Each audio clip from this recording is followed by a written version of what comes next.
tafo heaven be ya da tonsu otan caterpillar nyame adom dwa so ka chire esuo ho amekom nsu nyame ye esuo ho agyamem na nakona du iya dom kuma wu besoro na sentu bokom abotan so eda wani mi nyina hini be men na amanse nsroma be kwaya train Calvin Pankro no promzi abijan kwanta han bi apie kutokuo makonche dia sempa kontase onwe campaign for Christ asenso chichire Amas community radio esuo fanketia pasolo sewu aboaso snappy sewu prabon new life manso edubia jinyame ebrem new town enimonyam nkanyame nsuta pachi dida amangwase the bros ya enonso ewo kwana Facebook live and YouTube ye Oyerepa FM and orepafmonline.com.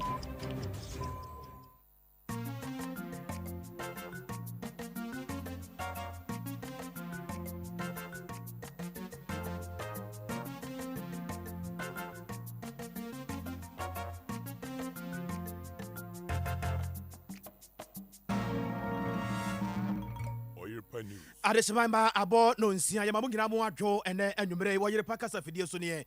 yatena se wa santimantam wadum boseba abrosan no emu anwumere yamfa na asema doctor akwasi donko ne dom se ode nyamsom die akoguo yeso so ye be ne sade osenkafo kan ya na de bia da e wone bere no nsia abose de ensam hodo anopa bere ne so de twa mu awia mu ho no ye ho adwuma nyina kama ana ye de besom se nsam a ekoso e wo Ghana hana person ko fa maso ye wa santimantam wadum boseba abrosan no emu na adesie ye wo brokrom ye no wo afija kwabre south mansini mu wo asantimantam omotre se ensuo bi da ho ye fe ne se nkalan na omohu ade bi wo ho a omaya mamre akosi den na so stela no ade ne wo mpanifo bi na abamu a ansa na saade na free ho na eyade asem na akoso ewo ho sansoso ana ye bekọ Ghana brase betwam edom kuma no ba no danu nyamfo Haruna Idrisu wose emfa ho no de besi emfa ho ne ba bia so kye ne bebo ade afa woda so gyina ne na so sedom kuma no ba no tani dienti ana okasa ye de munkyeremu ebrɛw yedim sa Easter so de ekakakra na Yesu Kristo wako owuo mu no na ewo se okopiem ewo Jerusalem no to na henie no so enti bon se Roman fo ba se ya American so ne ade de wonfa nya akwadworo kra na agumasuya atraye no wode enseseye ene ensam aba efa nkoda na homeje kakra ya wo kɔ no ehu na eyede ensam yebekɔ emfimfiri mantamu na NDC amanyoko no enkorabata ye wo honom ema ye wo mu no wo mu buafu na sade wo musia bro alteje kopu nua pa no abusua nya asam keto kora kyerɛ sɛ nipa no wo nipa bɔni pa wo ye pesame nkumnya Ghana mampani His Excellency Nana Addo Dankwa Kufuado wo kyerɛ sɛ yahye no ne ade du de de to ban jebanti asrafo no amang waka de betimi aboa wo mo na bambo mu nsamatimi agyina ne naso pa ewo yahye ahodo no eso NDC amanyo ekono opani baako ya wo mu Joshua Hamidu Akamba wode ensam atodwa ya wote se edwoda no omampani na Addo Dankwa Kufuado edi ni birthday na ne wira ahwama Ghana papa sanka ni nisio eyebula nko besu edi ama oman edi enti na okasa na bill bi nso apiem ewo Ghana embrase betwam ama waje edi atuma ne nyina no eyade a ebeboa oman eyi na eyade ensem na oka Ghana Communication Technology University waye amambre na afenso amane agya adesuafo ya obaje entete no ekwan weni yade toso aduonu ensia anwumre yade mu nsam ebrewo ensam no doso anwumre ne yasim kunwa yade ne nyina ebrewo se no nsia bremu kase wo Oyerepa efiri nyame Oyerepa ne boodene Oyerepa tron se wanya no na wanya ade esombo nya Oyerepa na wasorumu yie pa efi se de wanya Oyerepa no na wanya ade a esombo Oyerepa biara nso eye okunu pa abotire eye live wo Facebook Oyerepa radio on Facebook YouTube no so edem aresma mansam nkyeremu no enie ye frame na kwabna kase obrempon adesia ye wo brokrom eno ewo afija kwabere south mensin mu wasantimantamu wo mo kyerɛ sɛ asuo kase bi da hɔ ye fɛ ne sɛ asuo nkalan na de etie ne sɛ nansen omokɔti mu na ebere omokɔti mu no na emu asipa sɛ de enim sɛ nsuo edumre bi ne ade na ya na emu sini ade a oya mamre na afeso akɔte nsuo no na nsuo na timi adi afuru ne na ekɔ kama sabi pepepe ana ekɔ so wɔ hɔ na assembly member ya wɔn potam hɔ onabo Philip sa akɔde ado wɔne samtrɔfo atinkomo ana wɔtre sɛ wɔ hɔ no mu a ana abusuafo bi ekɔ nsuo no ho na ɔbɛtene sɛ wahu onyini akɛseɛ mienu pa ɛwɔ nsuo no nkyɛn na sɛdeɛ onyini no sida hɔ no mu a wosi ɛdanda wɔ ho no ade ne ha adwene wɔhwɛ ye na obi kɔ nsuo no mu sɛ ebia wɔkɔdi ne twuma bi a wɔhwɛ asɛm no bɛyɛ tenten yɛbɛka na asɛm foforɔ ɛno nti ɔmohwɛ na afɛ nso ɔmfa nneɛma ngu akɔm sɛ bɛyɛ saa anyini mienu no yɛbɛtumi ayi ɔmo na yɛde afiri hɔnom ɛna ɔmo kyɛ sɛ daabi sɛdeɛ anyini no si di akɔneaba ɛwɔ nsuo no nkyɛn no wɔdeɛ ɛsokyere wɔn mo asɛm bi wɔ hɔnom a ɛsɛkyea me ebi nso sɛ wɔhene na asɛm wɔdeɛ ɛsɛ nananom mpanimfoɔ yɛ wɔpɛ adeɛ wɔ fam ne soro a wɔhunu ɛne wɔhwɛ ahwehwɛ mu ne adeɛ no nti mpɛn paa ana otum ne ka ɛde kɔda wɔn mo a ɔmo kyerɛ sɛ daabi gye sɛ ɔmo bɛyɛ amammerɛ ne amanneɛ ɛwɔ hɔnom na amammerɛ ne adeɛ kyerɛ nyinaa nso so no ɛnyɛ adeɛ sɛ awɔ no mmienu etumi firi hɔnom na ɛde asɛm ni na ɛsɛ asɛm no deɛ ɛyɛ ayere wɔn so paa na ɛho akɔhia sɛ baabi a ɛde mmoadɔma agu wobɛkuma se ase a zoo hɔnom no ɔsɔ ma mpanimfoɔ aso te sɛdeɛ ɛbɛyɛ a wobɛtumi abɛfa ɔwɔ no mmienu na wɔde bɛba zoo sɛ bɛyɛ a obi kura anim abɔ ɛfɛ no sɛ wɔnyina ne adeɛ a na ɔno nso atumi aba na wɔbɛhwɛ bi na ɔman no atumi anya sika na ɔno aba flip sɛ akɔdeɛ ado wɔne Oyerepa kaseɛ edi nkɔmmɔ wɔkyerɛkyerɛ mu paa kwan ne wɔmfa so berɛ a wɔn berɛ yɛ paa ansa na wɔnyini mmienu yi yɛtumi afa wɔn aba Kumasi zoo no a na wɔka na adagye ne po so koraa sɛdeɛ yɛnim sɛ onyini edi ne dwuma no ɔyɛ aboa ne ho ohu paa ɛna wɔyɛ aboa nso a wɔwɔ yɛ wɔwura mu no wɔno ɛna ɛso paa ɔyɛ tenten kɛseɛ sɛ wonim onyini a aboa no ɔyɛ aboa bi a ɔyɛ wɔwɔ a sɛbi ne kaseɛ no ɛwɔ paa yɛ akyerɛ sɛ nipa a ɔwɔ paa no bi wɔ hɔ koraa no a nipa no tenten bɛyɛ sɛ mmienu bi koraa tumi wakyɛn saa ebi wɔ nso akɛseɛ ɔyɛ aboa wɔtumi kyerɛ aboa bi wɔwura mu te sɛ wansane wɔtumi kyerɛ wɔtwe wɔtumi kyerɛ kraman ɛna afei nso mmoa a wɔwura mu biara no aboa no yɛ aboa ne ho ɔdene ɛnam sɛ n'akyiri brɛmo no yɛ adeɛ a ɛɛdene nti no ne ho ɔdene wɔ wura mu paa wɔtumi sum fidie ɛwɔ wura mu sɛdeɛ bɔmmɔfoɔ sɛbi nso ɛtɔ wayɛ kɔ wura mu ɛkɔsum fidie no nti aboa no deɛ yɛka n'asɛm a na ɔyɛ aboa ne ho ehu paa ɛwɔ wura mu ɛno nti wɔn a wɔn nim ha yɔ kora no kyerɛ sɛ duru anadwo na wokɔpie baabi a aboa no da no a sɛ torch light no ɛbɔ wo anaasɛ bi a kanea no a wɔde kɔ ha no sɛ ɛbɔ wo a masa woahwɛ yi a aboa no bɛha wo paa wɔtumi henham ɛkɔ n'akyi ɛpem wo paa te sɛ deɛ sɛbi kaa bi na apem wɔn no nyinaa no ɛyɛ aboa no ahoɔdene yɛ a ɛkura no nti aboa no deɛ wɔnyɛ aboa bɛtɛ saa sɛ wobɛtumi afa no tra saa na asɛm nie nsuo ɛda ha yɛfrɛ no nkala nsuo no nanse ntam hɔ bi na yɛate mu bɛɛ sɛ menka no sɛ naano na mesan nya nteɛ sɛ nsuo tɔɛ no na nyɛ asɛm ketewa mekɔhwɛ na nneɛma a ɛfi a bɛsi nsuo no ɛgu aye ɛberɛ no na nyɛ asɛm ketewa nti meboaboa dɔma no ma adeɛ kye nkɔsiada na ɛmemenda adeɛ kye nkɔsiada yɛkɔkyi nsuo no mu kɔyɛ ma adwuma kama nti ɛno akyiri no na ɛkɔbaa sɛ menya nkra firi hɔ firi saa berɛ no sɛ ɔnini bi ɔmuyɛ mmienu ɛduru awia no ɔmabɛda kokɔɔ no so hɔ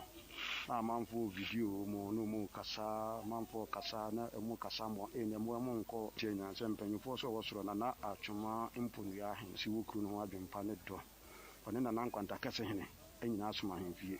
nti sɛ biribiara ne koraa na mɛma nka na ɔyi nana nkwanta kɛse hene kurura asotiri kuro no wura di kuro no nso a ɛyɛ daako mpra ɔtɔ so mmienu tee na ɔka kyerɛ m saturday ne sɛ afrɛ gya asɛhene nso ne no adi nkɔmmɔ nti nyame yɛ adom a sunday yɛnkɔyi na yɛnhwɛ sɛ mmoa no ɛbɛgya ya ɛkɔyi musuo no akyiri nyinaa still nneɛma kɔ a na ɛkɔ so amoa da so ba ne kɔyɛ sɛ ɛnɛ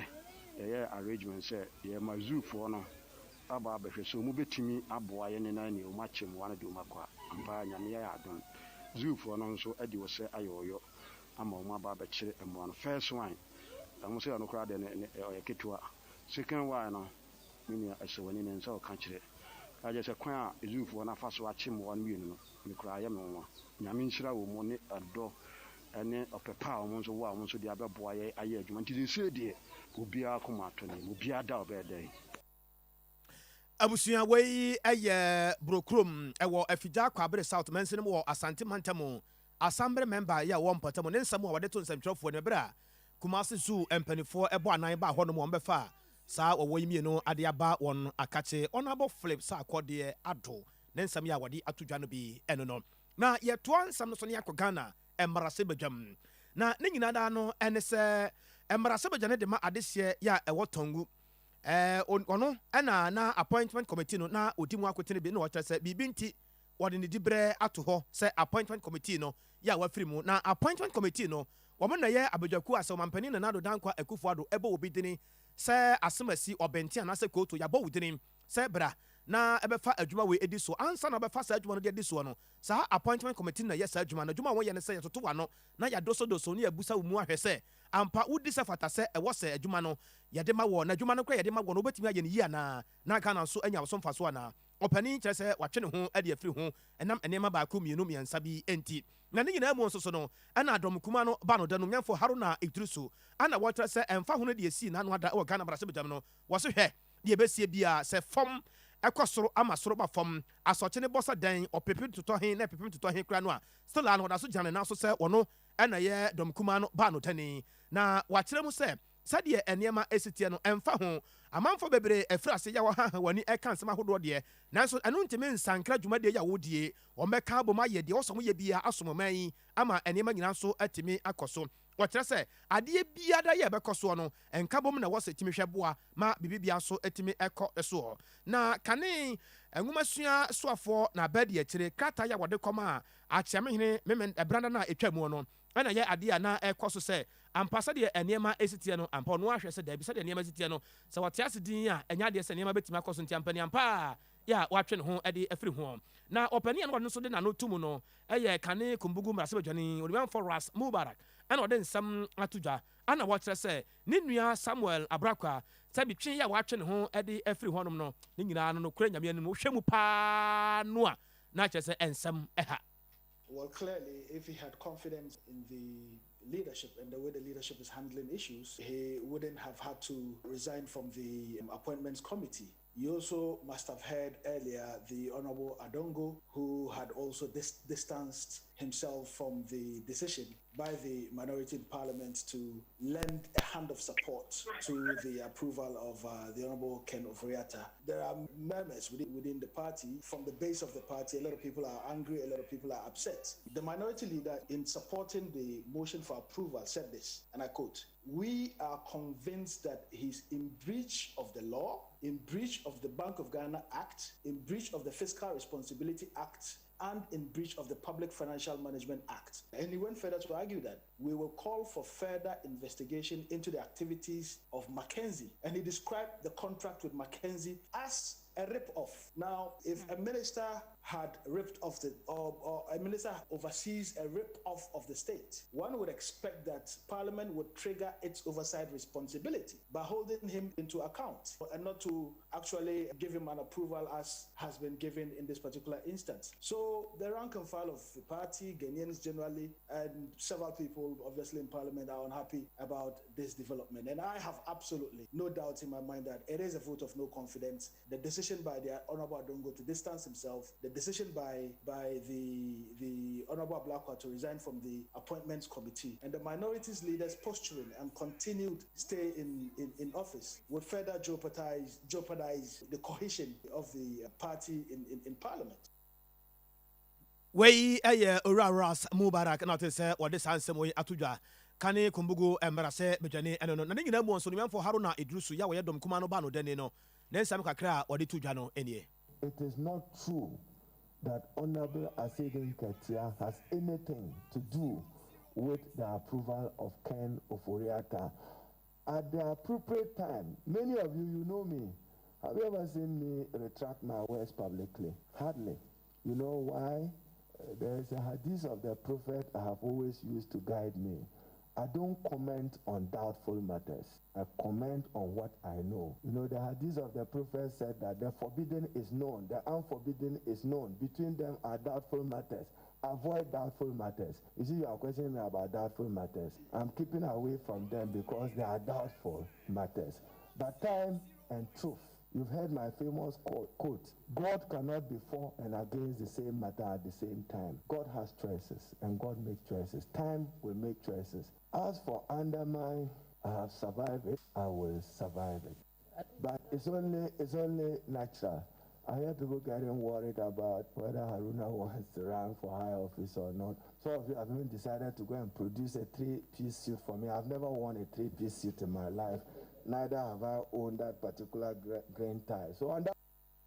Wei Haruna Idrisu dom kuma no ba no de nabusuafo ya mu tie na mahwe yen na mudi yachi ene anwumre no sabia wonim abo a ye fe no se onyini a ebi na ye de ato Facebook no so bra ye nuanom ya wo ya adwuma e wo zoo ebo anan ekọ horom no mkofa abo no na hwe se de abo no osi no mo pre ebra ode na to boto no a Oyerepa radio on Facebook, YouTube no so obowura honom abohu se de enema esitianti ene yede ato hono bra behwe wonyini na ye ka ne ho asem na ye kyerkyere mu de akyere wo no na Ghana Mbrase bedom asem ane ye kenka sesi ale yenkwa ahoma no so na yenni nkomo kakra yene yewura boachi iyadom ye obi a wonim de waben ewa monyesam ye pa da ne da wota de ye ko school se ade bi kyere yadwen a miwura Oyerepa FM suni o nyame aso ndwen ka wanwumre yi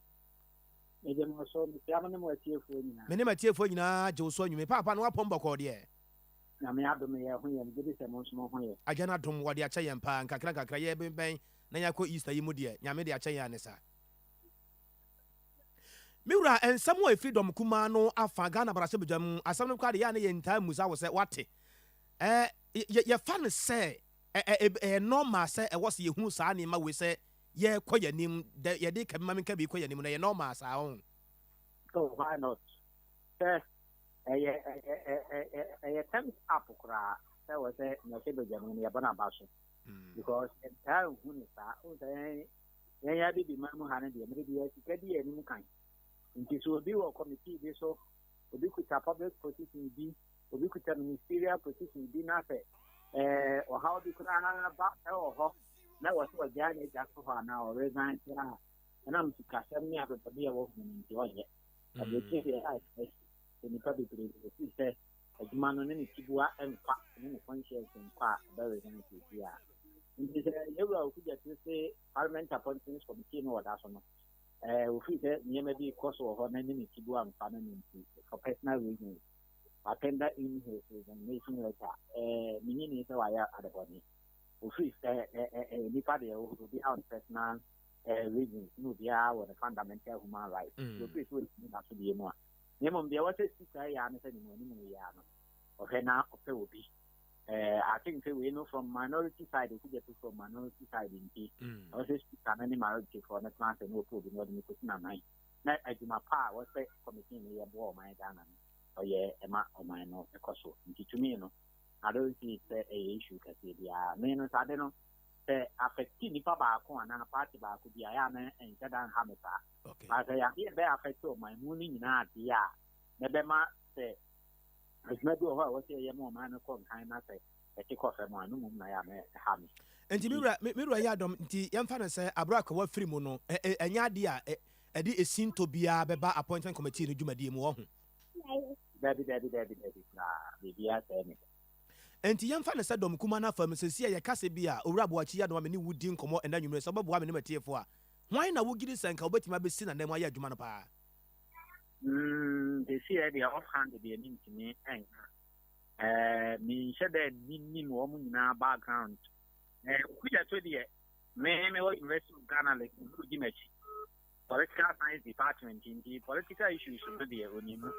I think that maybe we 2004 ever no we 2005 or so okay the same political science and really we are non say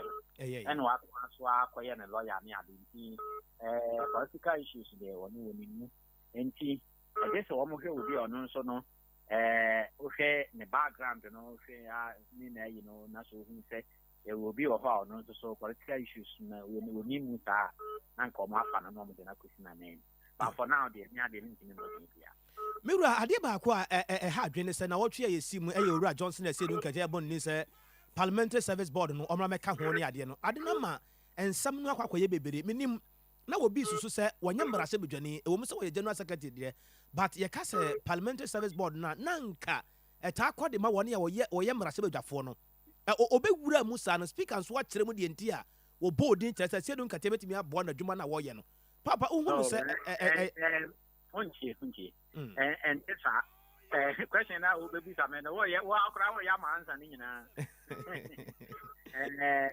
according to the constitution of the Republic of Ghana no and maybe a free article no am go to already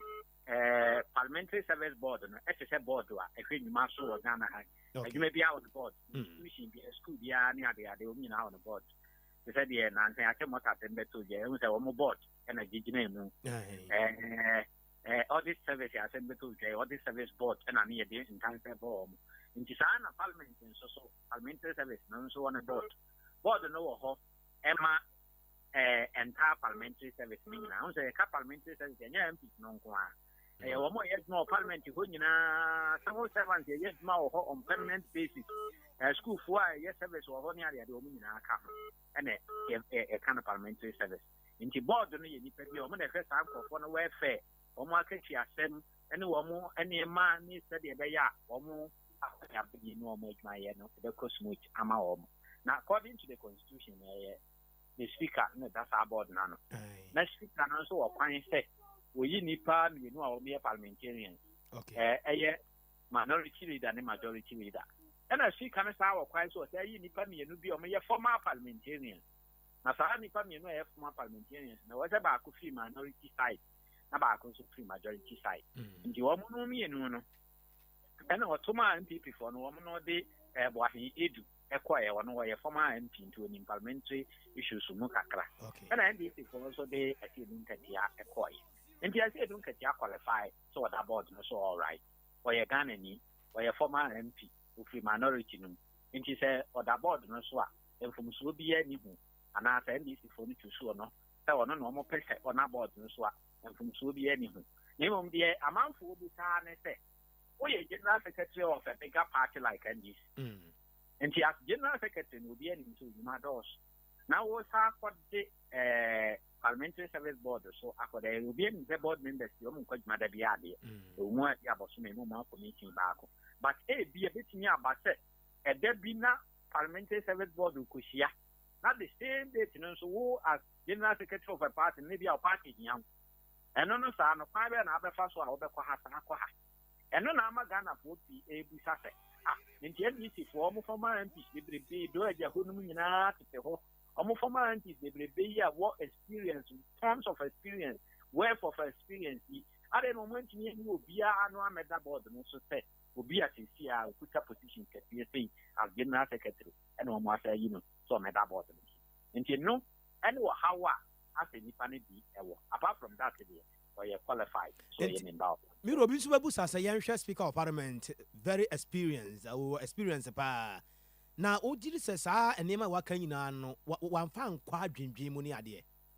oh I don't think say a speaker no nkoa na ɛtena sɛ ɔgye ne ho yie no wapamfo a ɔmotu no fo speaker no na constitution no man kwa so ni ba wɔtoma NDC fo no nyinaa so ɔmo nyi pamara ɔmo nyi obi ɔyɛ former MP mra na ɔmo ayi ase edu nkatia nti wouldn't ntansa no speaker nko a nyɛ yie speaker no nim yɛ ne kai nyinaa but ebi a party no nyinaa gye ato so ɔno na ɔmo pɛ no a speaker ntimi nyɛ ho deɛ no ansɛ on deɛ ɔgye n'atena board no so bi bibra nwumere yɛni sɛ wobere pa nyame asomdwe nka wo papa me nso meda mo ase pa nyame nsa yɛda ase yɛwura aboakye yi adom yɛ obi a wɔnim de ɛwɔ amanyɔsɛ mu da ne da no yɛtaa kɔ ne nkyɛn kɔgye adesua ɛna wote sɛ anwumere nso waboa yɛ wɔ saa kwan no ɛsoɔ no sɛdeɛ megu so ana meka no Oyerepa radio on Facebook YouTube no nso dɛm na woba hɔ no mu a aboa no yɛka wo ho asɛm no anwumere yi wode yɛbra na bɛhwɛ w'ani so adeɛ mmoa no gu hɔ na hwɛ sɛdeɛ wɔne mpanimfoɔ no pere so wɔ hɔ no mɔdem sampa ɛnyɛ nwanwa sɛ aboa tumi kyerɛ aboa wansane ne wɔtwe ne mmoa ahodoɔ a ɛwɔ nwura mu wɔnyini ne yɛka no ho asɛm saa no wɔyɛ obi a wɔwɔ ahoɔdene papapapapapapa ɔna de ato Facebook no so a woba hɔ no mu a wobɛnya bi ahwɛ no yɛntoa nsɛm no ɛso Easter kane yɛka sɛ Easter na kyerɛ sɛ ɛyɛ kwawu na afei deɛ kwawu bi ani hɔ baabi ayɛ din corona ate ase kurom yɛ obi a ɛho ne smoothness level na krataa tentententen FGS aba ya maame Cassandra Twum Ampofo ɔne amansa di nkita ho a ne nsa ɛhyɛseɛ ana wɔkyerɛkyerɛ mu sɛ nyame yɛ atom a ɛkyena ɛkorɔ no nkɔdaa no ɛkɔ na afei nso makɔ fie ɔne abusuafoɔ akɔhyia ne nyinaa no ɛyɛ Easter sɛdeɛ da ne da no yɛtaa ɛdi no no na nyame yɛ adom a ɛkyena wɔte hwɛ mu saa no a ɛbrada ana ɔbɛsan ba schools ahodoɔ yɛ wɔfiri mu ɛkɔ efie no mu yɛn nyinaa sɛ yɛnum sɛ ɛkɔba sɛ bi a nkɔdaa no wɔ sukuu na sɛ bi a Easter duru hɔ sei no a akɔdaa no bi wɔ hɔ kyerɛ sɛ daabi mehwɛ me brɛ no paa ne kakra bi aka na ɛnkyɛ mebɛtwerɛ nsɔhwɛ no a ɛni kwan sɛ mekɔ baabi a mɛtena ha na masua adeɛ krataa no mu asɛm akyerɛ sɛ sampa wankasa wogiri sɛ wobɛtumi atena hɔ na wasua adeɛ deɛ a akyerɛkyerɛfoɔ no ne mpanimfoɔ wɔ sukuu mu bɛhwɛ sɛ ɔmɛtumi ama aduane adi na biribia nso atumi ayɛ kama paa nti ya na wahyɛ no ɛnso paa ɛna wakyerɛkyerɛ mu ɛde ama nsɛmtwerɛfoɔ na yɛn nyinaa nso yɛnim sɛ ɛkɔba ne sɛi no a yɛkɔ ɛfie ahodoɔ mu ɛne hyia beaeɛ ahodoɔ no a yana light deɛ yana yɛpɛ sɛ mpɛmpii no ɛgyina ne nan so paa na yɛbɛyɛ dɛ na yɛabɔ ɛgya ho ɛban na ankɔgye yɛn nsɛm owura adokran bosomtwe mansi no mu dumgya adwumakuo no sɛdeɛ daa ne daa no ɔtaa ne yɛdi nkɔmmɔ no ɔmohwɛ boa paa ɛtoto nneɛma ɛde ma yɛn anwummerɛ nso nyame yɛ adom yɛn nsa ka no ahoma no so papa wode wankasa wodie mu yɛma wadwo Yeah, Mummy, papa na bibia bɔkɔ deɛ nyame adom ɔde ne nso akyɛ yo wedeɛ yɛkɔdi easter o wadaworo ma afotuo sɛ bɛyɛ yɛbɛtumi adi agya so na mmom gya ntumi nni yɛn so yo memfa kɔnyɛ so matiefoɔ ne baabi afidie kɔdu nyinaa dɔ na deɛ pɛ ne sɛ ɛnnɛ wobɛhwɛ wiem a wohu sɛ ewiem asen asesa kakraa bi wobɛhu sɛ ɔpɛ no kakraa bi asen yi ne ti ɛyi ne ti saa na ɛkyerɛ sɛ nneɛma mu ɛyɛ dry ɛba ade a medical ka ho asɛm ne sɛ nkwalaa yi bɛba fie yɛnhwɛ sɛ nkwalaa yi a ɛba fie nkwalaa yɛnyae aduane mma nkwalaa ɔmo ayi under 10 years ɛnkɔ gas cooker ho yɛnhyɛ ne so paa na nsɛn fire outbreak bi a ɛbaeɛ akwalaa ne kɔɔ ho no sɛ ɔfoo sɛ wɔadum gas no nti napkin na ɔde so ade no ogyaa mu traa ɛna wohu sɛ wodum gas no so ɛyɛ na ɛhye ɛnwoyɛ ɛna gayi no napkin no kɔtɔɔ so ɛkɔtɔɔ so ɛnam sɛ gas no anum yi no ɛhɔ a na ɛkahye gya five sɛ kɔduru na 2 bedrooms deɛ na ɛkɔ nti ɛbɛsɛ sɛ ma ɛhwɛ sɛ nkwalaa no ɛnnoa aduane deɛ ɛtɔ so bia asɛm ɛyɛ mete sɛ woka bibi sɛ nkwalaa no wɔbɛtɛ school bɛtumi atena school mu wo nso a wopɛ sɛ wokɔfiri bɛtumi akɔfie nyɛ saa papa ɛyɛ saa ɛdumma bi ɛte sei no a ɛyɛ ana teachers no sɛdeɛ korɔntɔ ɔmo gya ɔmo ani kakra ɛbi sɛ onim sɛ nkwalaa yi nyinaa kɔ aka nipa bɛyɛ mmienu mmiɛnsa bi pɛ ɛna ɔdɔmɛtiri hɔ nti monitoring na ɛsɛ ɔyɛ no sɛdeɛ nka weifoɔ no full house na ɔbɛyɛ no bo na ɛkɔ fam na ɛno na ɛkɔba saa na akwadaa baako bi hyɛ hɔ a otumi yɛ mfomsoɔ bi nti mɛsɛ sɛ ɔmo bɛka hɔ no yɛbɛma ani akɔ ɔmo ho na yɛtumi akyɛke ɔmo sɛ ɛbɛyɛ nkɔnkɔfa asɛm ma sɛ bi ɔhiti adeɛ ɔto adeɛ ɔprɔgo adeɛ ayɛ sei na afei na ɔde ne whatsapp ɛba bɛyɛ ayi adesua yɛtɔ so bi a mɛka mentumi nka nso ɛnyae offices yɛbɛkɔ long holidays every fiada kosi dwada mesre mpemfo no bebree hɔ no mo air condition yenum no efi so saa na ade ache ebi so ha on office kwa na aso asi so enti mesre se ye kɔ long back no ye kɔ ɔkyena ye hwɛ si yɛdundum ye bibia afiri hɔ yɛdundum ye bibia ni tutu bi betim kra na tutu socket no afiri mu wall socket no na yɛnhwɛ nso sɛ yɛ security men no ɔmo nim so fire service numbers ana ɛno nso yɛ adeɛ ɛsi yɛhwɛ ka ho asɛm security men bi wɔ hɔnom a ɛsɛ central market sɛ any other place sɛ fire si a instead sɛ ɔbɛfrɛ fire service na ɔfrɛ shop owner na ɔfrɛ director na ɔfrɛ manager firefighting so time and distance mmerɛ no ɛkyɛ no nyinaa n'agya no yɛ kɛse nti mɛsrɛ sɛ yɛbɛhwɛ sɛ yɛ security men no yɛtumi ama mo the necessary education about kwan ɛfa so yɛbɛfrɛ fire service na afei deɛ mɛtwa tɔ koraa a mɛka ho asɛm ɛyɛ yɛ numbers a yɛ abere bi na abere nyinaa mu ɛfiri yɛma no mmɛn yɛn na mmɛn security men no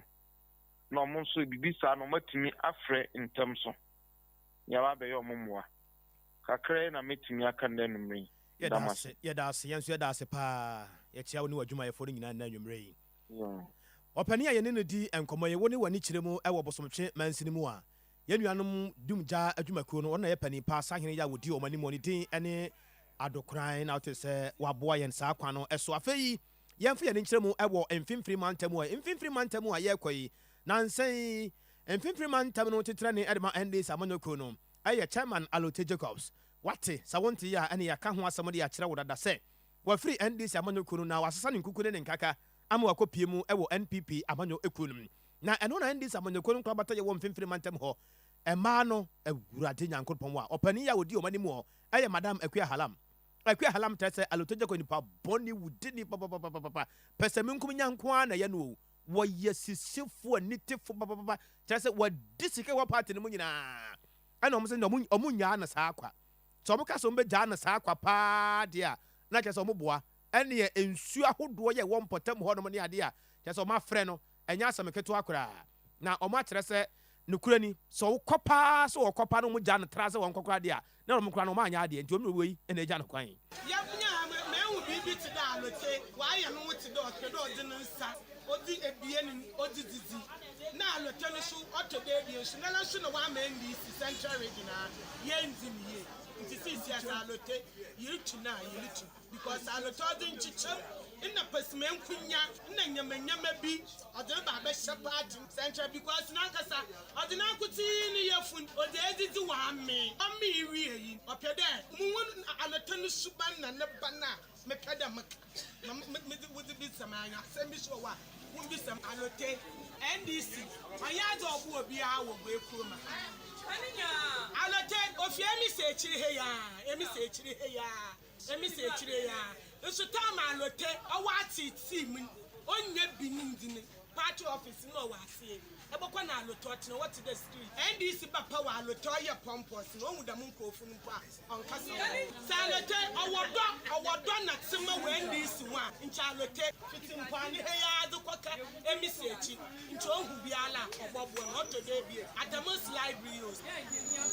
alote sɛ library ɔbɔkɔ yɛ ɔnkɔkɔ yɛ yɛ onifa bi fra alote because alote ɔwɔ ndc ɔyɛ chairman ɔde ne yɛfo na ɔde ba party no mu ka alote nkapa yi ɔyɛ ɔhyɛ library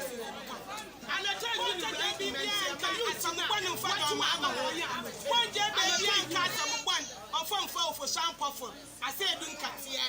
ɔmfa ibrahim maama no ho na alote dɛm nkurɔfo yi a sɛ bi atuwu dza akɔhyɛ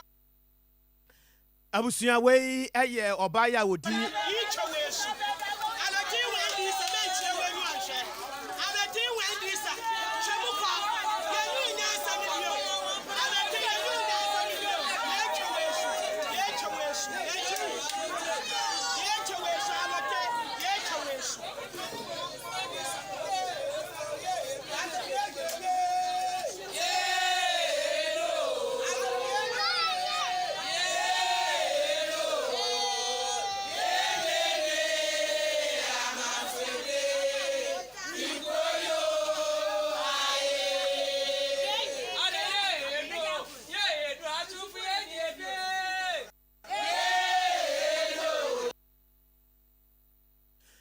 abusua wei ɛyɛ madam akuya halam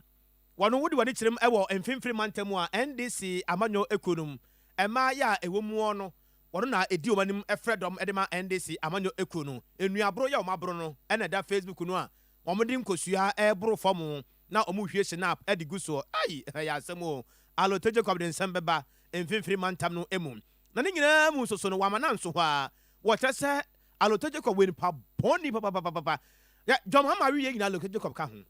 John Mama wi ye wo hɔ a bo se wa mfrɛ wa no wasoma me aba John Mama sɛ menyi sɛ mmra ɛne wɔde Muhammadin nam pɔtɛ wa gye party no mpanifo ho tika nyina yɛndie no alote Jacob alote na zo wa ye we fu pɔnkɔ wa ba ndc we bezizi no wie ye opede ogbo ndc tugu ina sisi asha alote wa mi ewie no opede obese ye ndc na me no onye me mesiafo do ma yegwa ha yale mpene ma alote o ma mbese ye ndc alote o do ma amanizim ina o do ba beje enyam wo igwe ekuro ma central region fifin manto no wie no so opedo ogudo ma amananyim ase wo central region fifin manto ma ame na me mesiafo do yale mpene alote all body do ma amanizim o do ba de do ma amasebe want to abanfo ma na edu yabo a onya papa da membri no so na edu yabo a waji seat 18 seats or the 16 seats or the amene ono obema wabebe ya ma edu yabo a okre na ono alote bebe di chairman na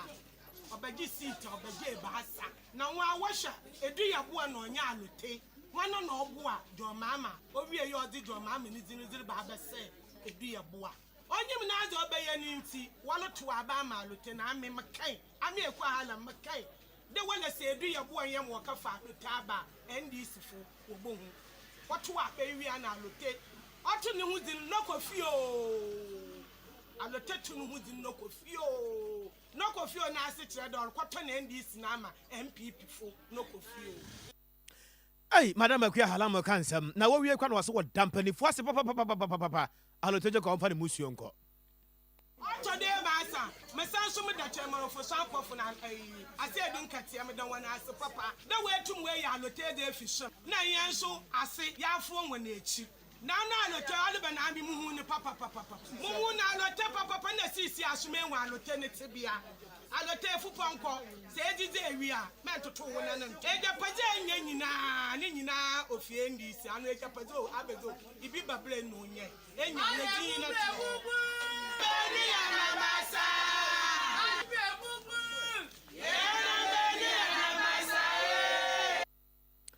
Abusia wei eye Madam Akuya Halam wodi wani kiremu ewo mfimfiri mantamu a wo women organizer edema NDC amanyoko no Aleto Jacob enkra ya omode agya no no eno no nyina kire se wa free ndisa amanyoko no se wo ko NPP amanyo ekonomy Ghana man pene His Excellency na nado dankwa ekufo ado ene amamre ene amane kwan so no wadane asen mako aduanan ede ama asra adwuma no sade ebe ya ebetimi aboa wo mo ma ya hye ahodo so ewo omaimu no omatimi abo ho ban na wo kire se asen no betimi aye dwuma bebre sade enim se asra adwuma esi atie no ebetimi abo wo mo papa ewo dwuma de ya odi mo mampanin His Excellency na nado dankwa ekufo ado. Since I took office in 2017, government has been working to satisfy the logistical and personnel needs of the armed forces. And I can say with all that we have achieved modest successes in this endeavor. The last time I presented equipment and vehicles to the armed forces was on Thursday, 5th December 2019, here at Burma Camp. On that day, I presented 33 armored personnel carriers, 41 assorted Toyota vehicles, 3 water tankers, 1 self-loading recovery truck, 1 refrigeration van, and 5 utility vehicles for waste disposal and management. I did indicate in my address on that day that there was more to come. As you know by now, the government of the New Patriotic Party is a promise-keeping one, and I'm here to redeem that pledge.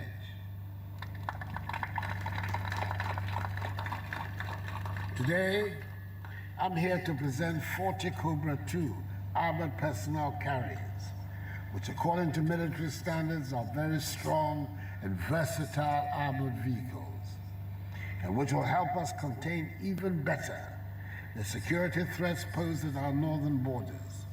as well as provide the necessary protection for our western and eastern frontiers. Officer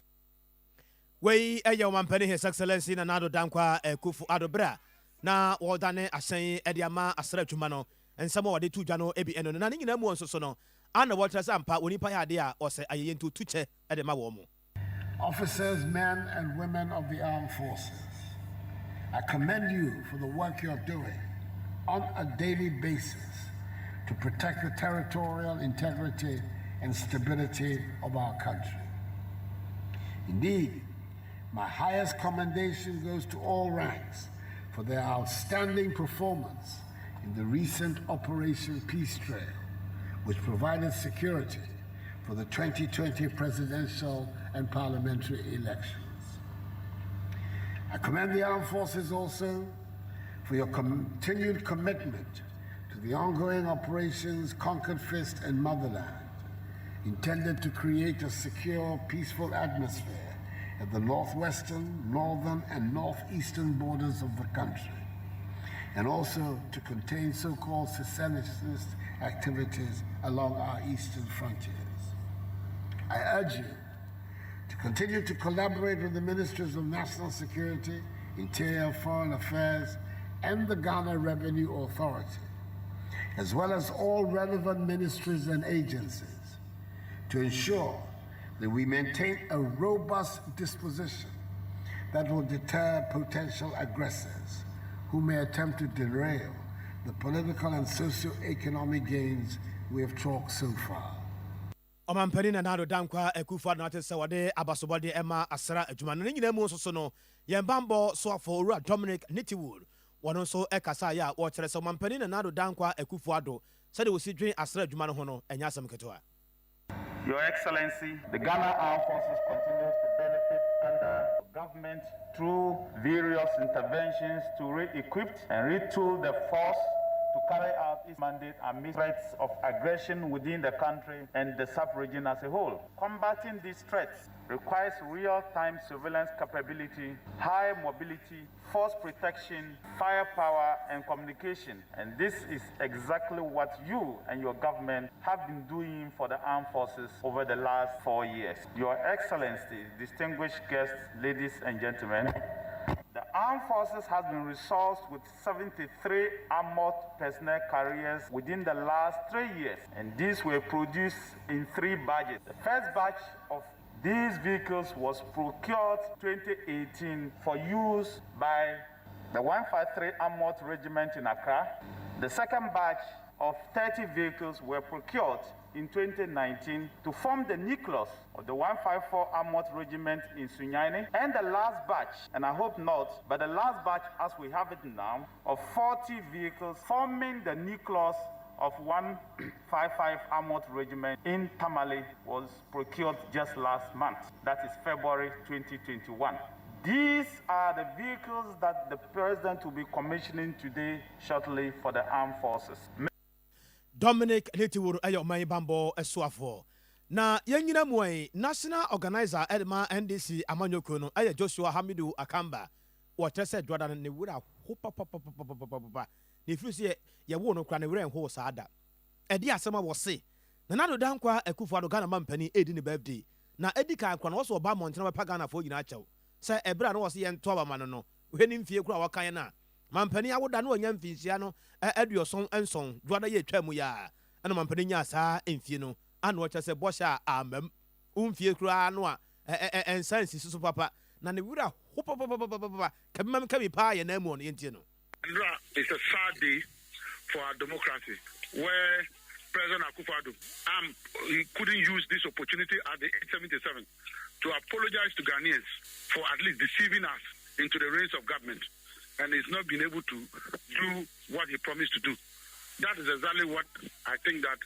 it is. Because yesterday was his birthday. At 77, I thought that he should be talking about nation building, how to reconcile us as a nation, how to bring us together as nations, how to make us one, how human rights issues are confronting Omanyi ever since he became the president of the Republic. By now, we should be able to he should be able to tell Ghanaians that I am sorry, forgive me, I'm 77 years, and the things that I did were wrong, and that let's move on as a country. And going forward, the remaining years, maybe by the time he leaves power, he's almost getting to about 80 years. Remaining years that is left with me, I will do it right, and I'll apologize for the death of victims, no boo, in the day of election in Techima, any Krani, Banda, ni Miamiano. We aye Joshua Akamba na owie kwa no kire se de he se wo kasa na wo hwe wachi o oman mo obi ntimi ncha na adwen o wo de kasa na hwe bo hu so tropa be ba wo so yentie no. If you don't have so you need assurance from your people, if there's no peace in your country, if Amnesty International can come out and put reports that one you now the idea to Facebook so na the what to who that small national security na be na abecho just quite recently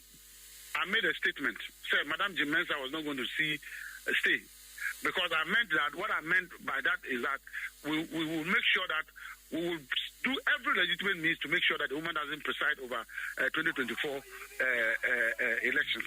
Somebody will come and sit on one of your radio stations and say, Akamba should be referred to the national security and be arrested. Because when we say SAR government is very intolerant, even freedom of speech doesn't longer work. Abusia emu ensam no we aye national organizer ma NDC amunoko no Joshua Hamidu Akamba na ne nyina mu no na Remain Force eche mensa bon so kire se Joshua Hamidu Akamba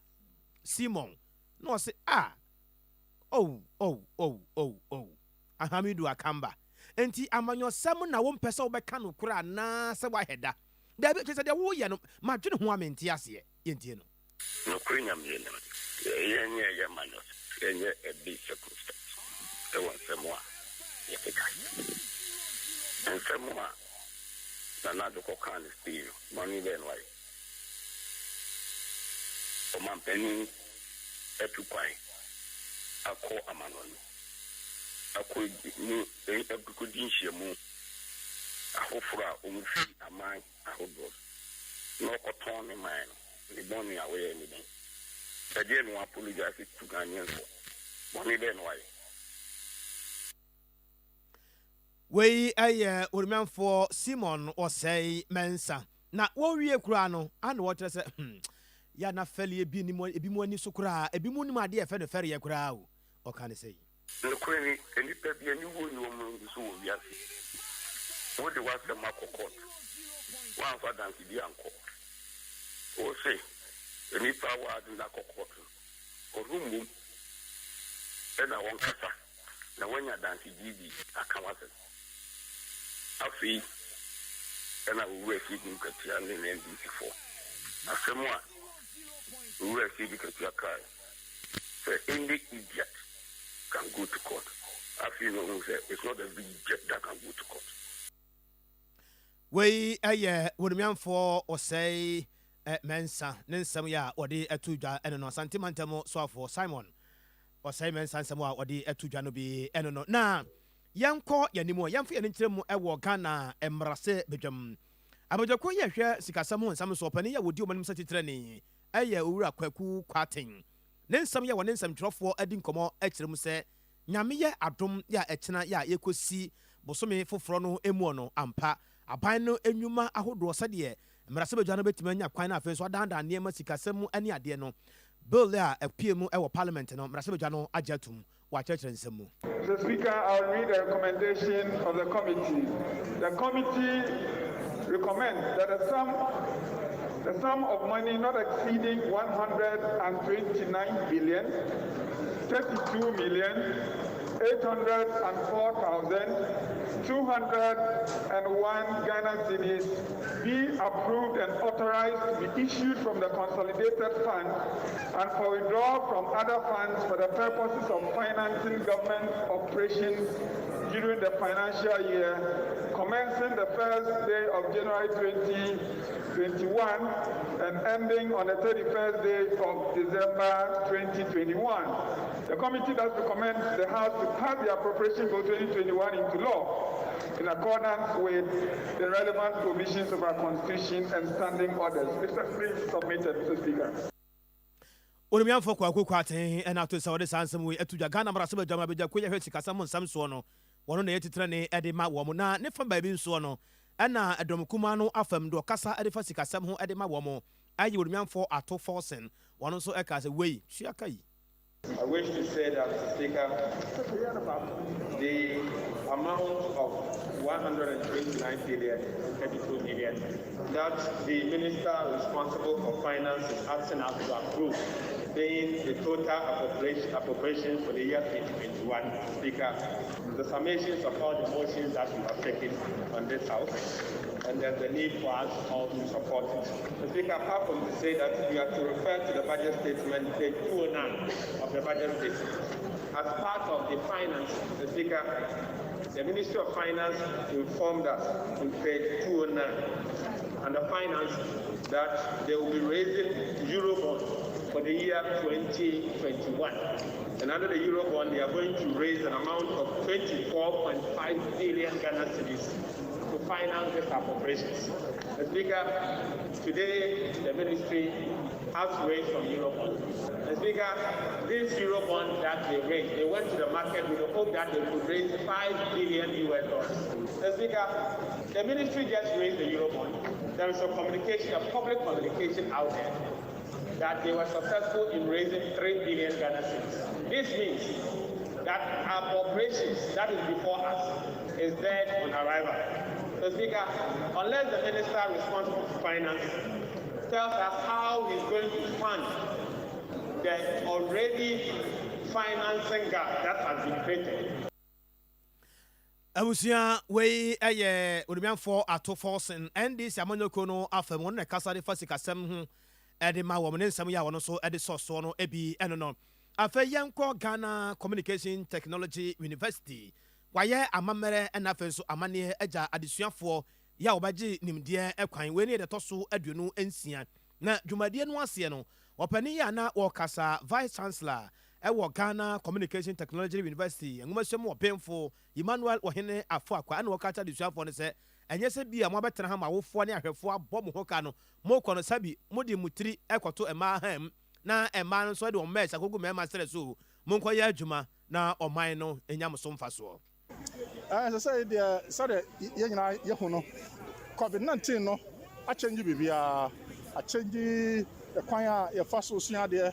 change kwan yɛfa so ɛkyerɛ de a change kwan yɛfa so ɛyɛ mpɛnsɛmpɛnsɛmu a change kwan yɛfa so ɛyɛ adwuma krampo enti say a ɔmo abɛgye entiteɛ efiri Ghana Communication Technology University no ɔmo nkɔ wiase na ɔmo nkɔ hyerɛn nkɔ yɛ sukuu yi ambassadors ɛwɔ wiase nyinaa ana entity pa de ama ɔmo no ɔmo ntimi enyusu na ɔmo fa mmoa na saa nsesan a aba ɛwɔ wiase no ɔmo ɛbɛboa na sɛ yɛhwɛ a digitalization ɛna yɛyɛ wɔ Ghana ha sɛ bɛyɛ a nneɛma bebree no yɛbɛtumi ayɛ no online ayɛ no virtual a nipa ɛbɛboa ama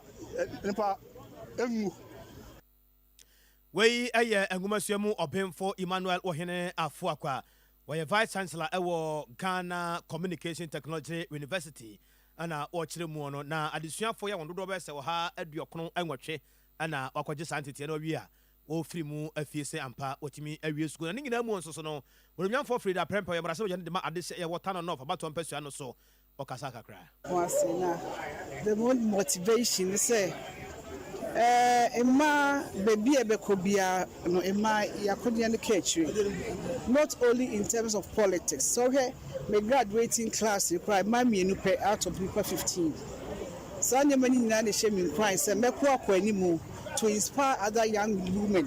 to inspire other young people. So no matter your age, no matter your level, no, with determination, you can forge ahead. And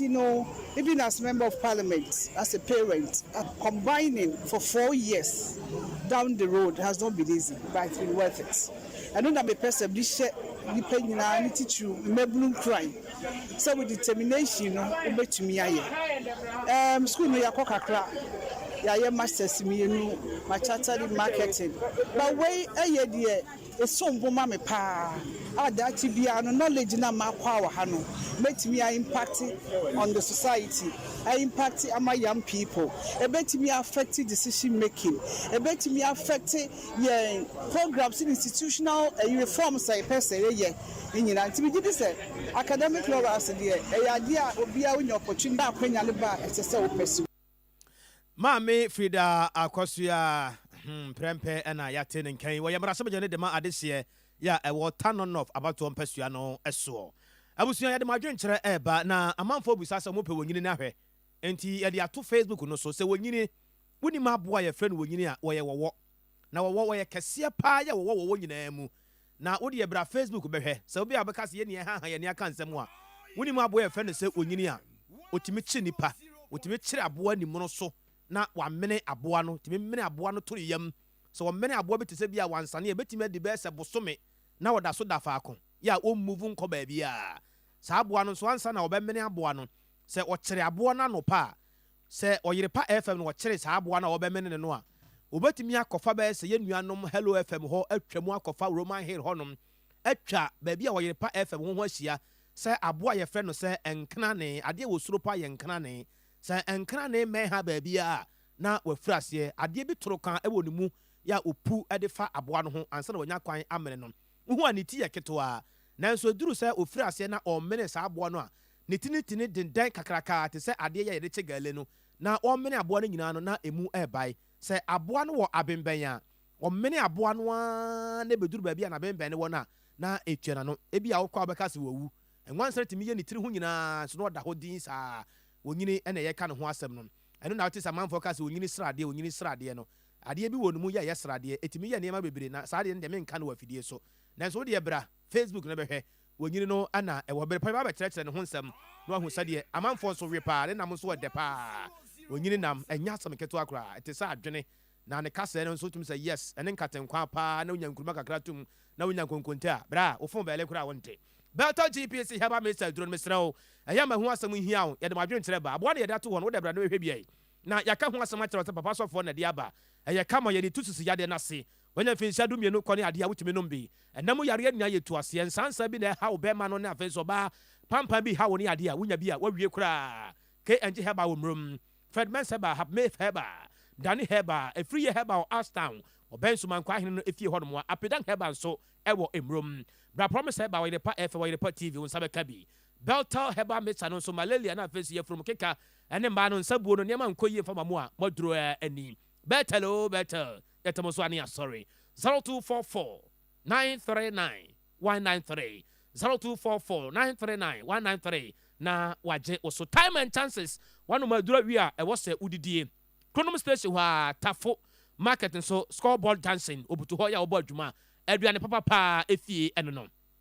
0249 030 830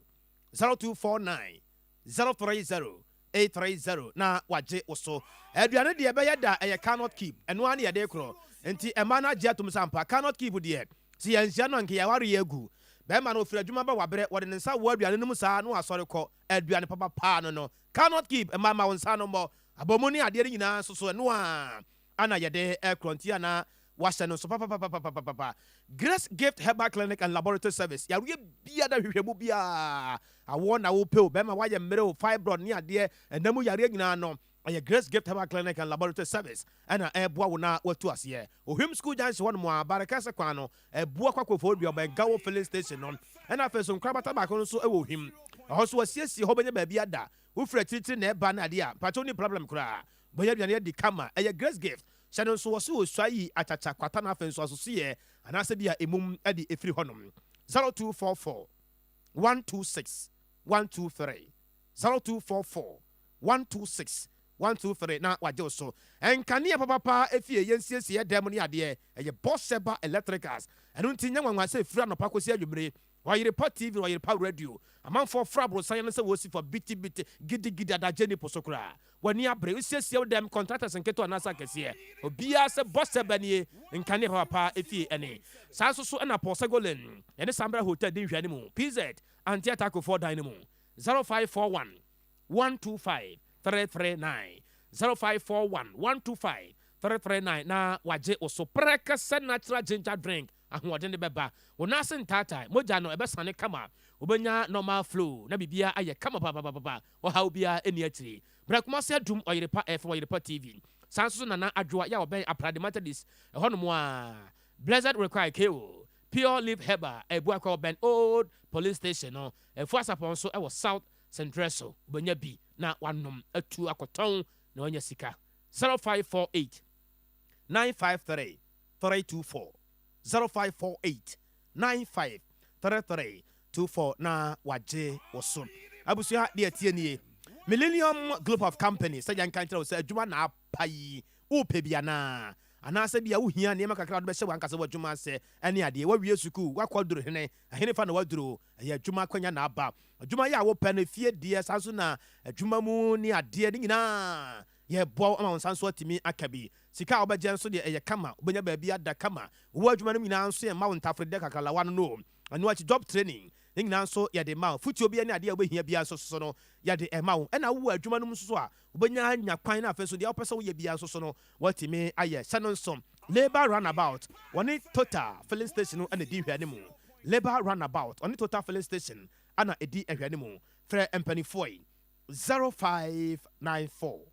975 660 0594 975 660 na wagye woso abusua Free Bible School ana ye kamfo ye ma wo sɛ Grace Fountain of Life Theological Bible Institute ana ɛfrɛ wo onyame adwuma no so nanso apafo no so hwan kra na mesoma no hwan na obɛkɔ ɛde ma me nyame bisame obisa wo nso nti wɔ se ye ne Isaiah nka mom ka sɛ Awurade soma yɛn nti Awurade soma yɛn bɛkɔ nkrabata ne bi wɔ Madina Hacho sanso so ana kaso a Kofodua La Paz Kumase Nungua na afei so Tema